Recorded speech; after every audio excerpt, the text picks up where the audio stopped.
All right, it is 46 degrees outside and I'm from LA. It was 26 degrees this morning, so I'm from LA, and from my perspective, it's the apocalypse. It's so cold. It's so cold.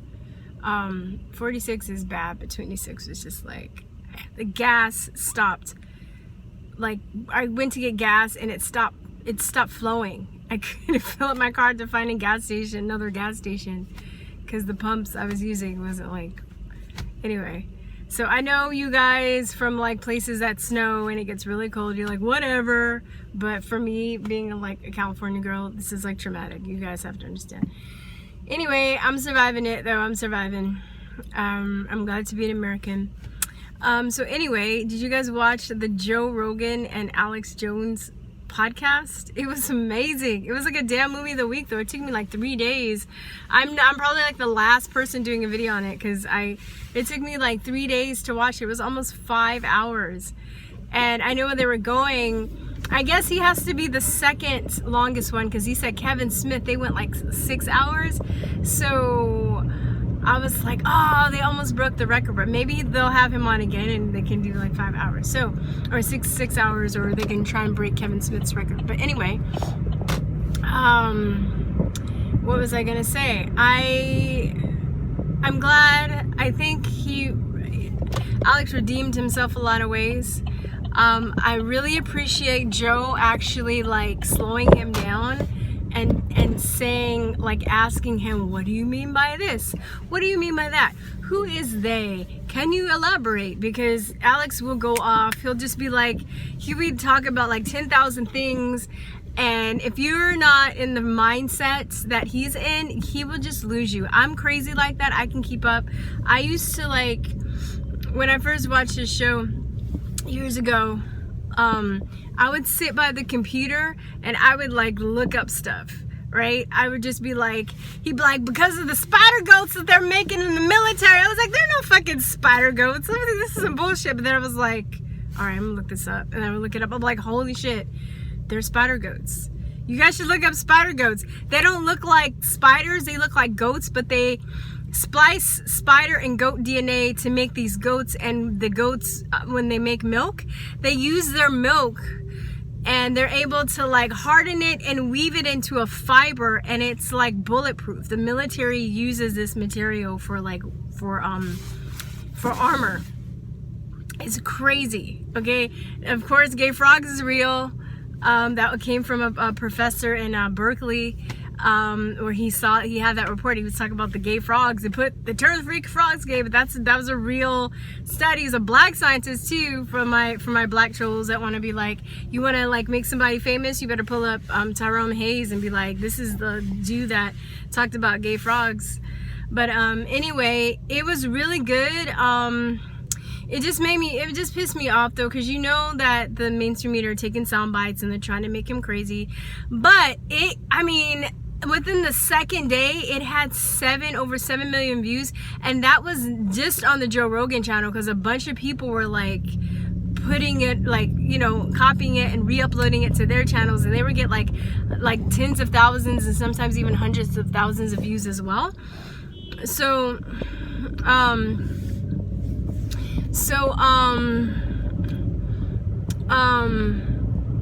anyway, it was really entertaining. It was really good. I was like, should he drink? Eddie Bravo kind of kept getting on my nerves. I love Eddie though too, but he kind of kept getting on my nerves, because he kept interrupting. I was like, shut up! Like, I want to hear what Alex has to say, and like, you know,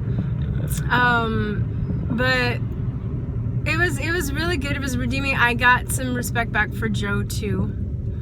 At least he admitted like he didn't know a lot of the stuff, and he was like, you know what, I shouldn't have spoken on stuff that I didn't know about, and I did that. And I was like, okay, well, that's cool. Like, as long as you can, like, you know, own up to stuff.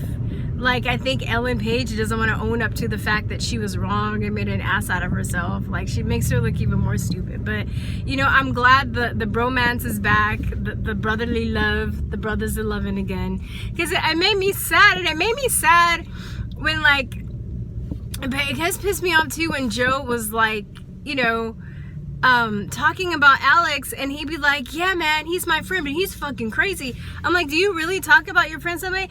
I made a video too, like commenting on that like last year. I was like, that's fucked up. Like, you don't talk about your friends like that in public, like where millions of people can hear you. Can be like, oh, like you'll just say shit about them, like, yeah, but he's my friend. But I was like, maybe guys can do that. What do you think? Could guys do that? Because women, we don't play that shit. Like, you know, you don't fucking like talk behind somebody's back and then just be like, oh, but she's my friend. Like those are like fighting words. But it was really cool. I mean, he's such a savant, and I mean, I know some of y'all, you're like, he's a Zionist shill, he's controlled opposition. Even if he was, I've learned so much, because I mean, anything that he would say, you can always go and cross-reference it. So I've learned so much from his show. I wish he would go back to doing like the old style show. I feel like I don't watch InfoWars anymore. I feel like I know a lot of the stuff there, and I feel like they're like Fox News Light now, and it's just like not as cool as it used to be. You know, he used to have better guests, like the aesthetics have gotten better, but the content quality has just gone down for me, and I'm just not like, I don't know, I'm not feeling it, because now there's so many other people that he's woken up that talks about like stuff with you know, like he used to talk about stuff. So I don't really, you know, I'm like, all right, well, you know, I learned a lot. He woke a lot of people up, but you know, I just think that yeah, it's just really not the same anymore. I wish he would do like more long form interviews, and I don't know. I mean, it's not as fun as it used to be, but I felt like watching it was like the old Alex was back. It was really fun, and it just broke my heart that people, when you know, they were saying like he was a racist and stuff, and I like, no, he's like the last person that's like a racist, you know. And I don't know, I'm like, how do you he's a strong person, but how do you deal with something like that where people are just blatantly lying about you?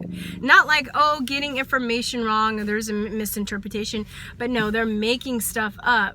And people are so fucking stupid now and so lazy to look up information. People are like, you know, they'll attack him in public. He was saying, you know, he'll be with his families. They're like, fuck you, you fucking racist. I was like, wow, that's crazy. Yeah, I mean, I've been on the show twice, but I've never met him. Both times Alex was out of the studio, so I'm like, damn, I haven't met him. I'm like, fuck, you know. I just wish that, you know, he comes out of this okay. And I'm glad, I don't know, it made my week. There's a lot of stuff going on with the vaccines and how they're trying to mandate them. You guys know that's my thing. It's really health freedom. You know, vaccines is a huge part of that, but I support people's freedom to basically choose or not choose any medical procedure they want. So for them to be trying to mandate vaccines on people, Argentina just passed a law. It was like a few days ago saying that you can't get your passport or your driver's license unless you're fully up to date with your vaccinations. This is adults, and they're trying to do that here eventually. I know it sounds crazy, but if you think you don't have any kids, think again, because if you're the elderly, you're an adult, they're coming after you too. But what was I saying?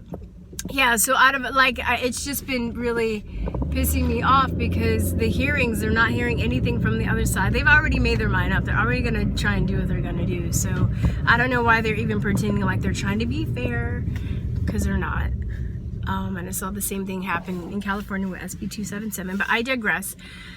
And it's hell right now. I'm in hell. The traffic is hell, because South by Southwest is starting this week, and all the rich people that have money bounce. I mean, it's fun. It's fun to come here if you have a pass. I did one year, I bought a pass, and I was able to go, and I saw a bunch of shows and met a lot of amazing people from all over the world. But if you live here and you're trying to get work done, it's just like, it's just so crowded. That's the only thing. It's just crowded. The traffic is crazy. every, you know, different routes, different streets to everything. But yeah,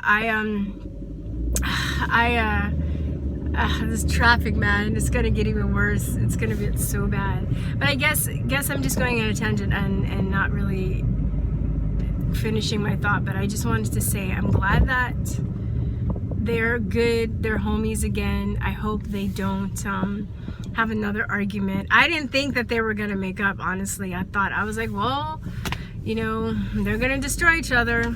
And that's what the globalists want. They want them to destroy each other. I think Joe still might be a little bit naive, because he's just like, oh, well, you know, I'm gonna sit down with Jack Dorsey and we're gonna talk about, holy mother. Well, I'm not gonna get run over by a train. What are you talking about? Oh my God. There was traffic and I was trying to cross a train track and little things didn't go down in time. There's a train coming. Could you guys hear it? There's a train coming. And I know there are people gonna be like, that's what you get for doing a video in your car. Everybody does a video in their car. Jericho Green, Conservative Mexican, Derek Grayson, a bunch of people do. Do yell? I hope you like yell at them too. I won't feel so like left out. But anyway, okay, I'm alive, y'all. My number wasn't up. Okay, so I should just probably finish this video. I'm happy. Joe Rogan better not turn on me again. Oh, I know what I was gonna say. I think Joe's a little bit naive because he is talking about sitting down with Twitter and Jack Dorsey, I think, and he's like, we're gonna talk about the censorship thing, and you know, I think we just kind of need to talk it out. I was like, no, they fucking know what they're doing. Like, it's a conspiracy. You know, there are people. I made the video about Trump and the 5G, and I'm like, maybe he doesn't know. I don't think he's a globalist because he's ordering McDonald's and like eating it and shit. Unless he's into the baby sprinkles and all the poison that they put into the food. You know, they don't just put the baby sprinkles in the food, but they do poison and stuff like that. So, I mean, McDonald's is just straight up poison. But I don't think the elites, they would eat McDonald's, you know. Like, I don't think that, you know, they would get vaccinated. I don't know. Anyway, that's it. Because I'm going to go really long in this video and I'm going to ramble. But I just wanted to say I'm so happy that they made up. And I hope things get better from here. Alright guys, let me know what you think. I'll probably leave a link to the show in the comments. If you have not seen it yet, it's really entertaining. If you think it's too long, just do yourself a favor and break it up. It's fun, it's informative. I feel like they're paying me to, like, you know, like publicize this podcast, but it's really cool. And I hope it makes a lot of people open up to him. I think the mainstream media is going to try and cut it up and like not you know, make him look crazy, but I think most people are gonna be curious and like see it. So, all right, y'all, that's it. Peace and love. Talk to you later. Bye. Mwah.